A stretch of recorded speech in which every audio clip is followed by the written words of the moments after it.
এক অসাধারণ নতুন বক্তব্য দিল। আমার একটা আত্মীয় আছে, বলছে আমাদের একটা সেমিনার আছে, আমাদের মাননীয় ইমাম আসবেন, সেখানে বলছে যাইতে।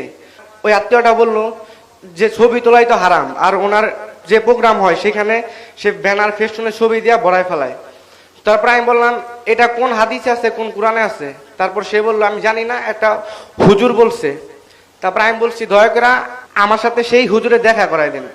তারপর আমি গেলাম, যখন আমি এই প্রশ্নটা করলাম হুজুর যে ছবি তোলা হারাম এটা কোন আয়াতে কোন সূরায় আছে, তখনই সে আমাকে বলল যে আমি একটু ব্যস্ত আছি, তোমাকে আমি পরে অন্য সময় বলবো।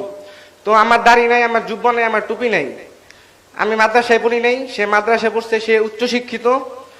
সে যখন আমার মতো একজন মানুষের প্রশ্নের জবাব দিতে পারলো না, তাহলে সে জাতিকে কি শিক্ষা দিতে পারে?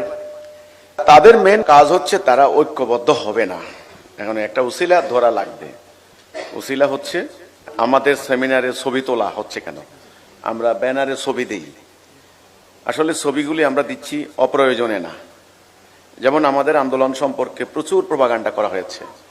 হিজবুত তাহরির, হিজবুত তাওহীদ, এই দুই নামের বিভ্রাট সৃষ্টি করে দিয়ে তারা আমাদের ভাইদেরকে অ্যারেস্ট করেছে, জেলে দিয়েছে, রিমান্ডে দিয়েছে, অনেক কষ্ট দিয়েছে, এখনো বিভ্রান্ত হচ্ছে।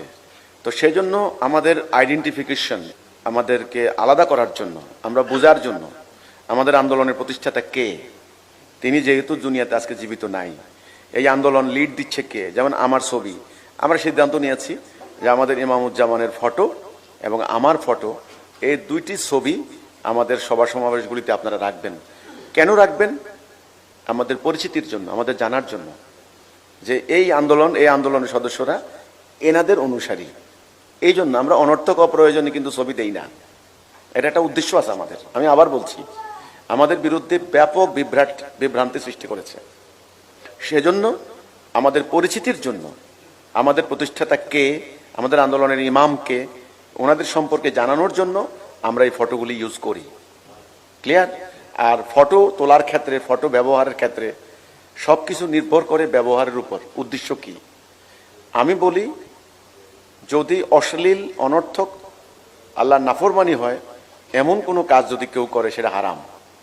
এই ছাড়া মানবতার কল্যাণের উদ্দেশ্যে করা যে কোনো আমল হারাম নয়।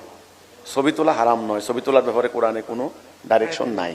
কাজেই আজকে যারা এগুলি করছেন, বলছেন, তারা নিজেরাও ছবি তুলছেন, নিজেরাও ভিডিও বক্তব্য দিচ্ছেন, সোশ্যাল মিডিয়া প্রচার করছেন। এই যুগে এসে আপনি ছবির বিরোধিতা করবেন, তাইলে আপনি এই যুগে বসবাস করতে পারবেন না। আর এটা হারাম নয়, যেটা কেন আমি